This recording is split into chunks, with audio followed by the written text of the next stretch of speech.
চলো এই পার্টটাতে তোমাদের সাথে শেয়ার করব আমাদের বাড়ির গণেশ পুজোর আরতি আর যজ্ঞের কিছু মুহূর্ত। অলরেডি কিন্তু আরতি স্টার্ট হয়ে গেছে।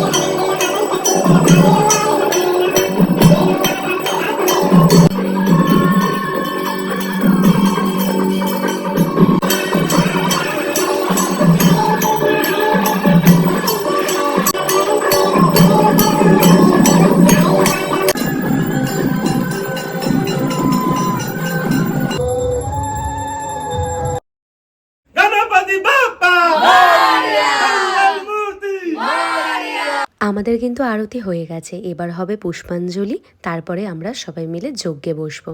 এখানে যজ্ঞ তো অলরেডি স্টার্টও হয়ে গেছিল। সারা বছর কিন্তু আমরা এই পুজোটার জন্য ওয়েট করে থাকি, দেখতে দেখতে পুজোটা কিভাবে কেটে গেল।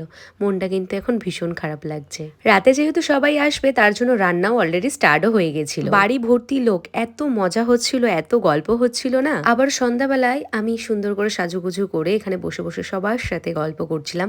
তারপরে চলে এসেছিল আমার ছোটবেলার বান্ধবী গায়ত্রী আর লক্ষ্মী, ওরা বড্ড লেট করে এসেছিল। যাই হোক, তারপরে এখানে বসে বসে ওদের সাথে বেশ কিছুক্ষণ সময় কাটালাম। যেহেতু রাত হয়ে যাচ্ছিল বলে ওরাও বাড়ি চলে গেল, আর তারপরেই আসলো প্রিয়াঙ্কা আর তিয়াশা। আর এদিকে সবাই কিন্তু নাচানাচি অলরেডি স্টার্ট করে দিয়েছিল।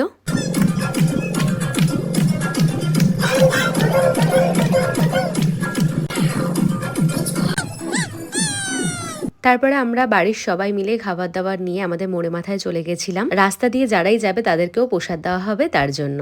প্রতি বছর কিন্তু আমরা এরকম রাস্তায় আসি সবাইকে প্রসাদ দেওয়ার জন্য। তো চলো বন্ধুরা, আজকের মতন বাই, আবার দেখা হবে নেক্সট কোনো ব্লগে। টাটা।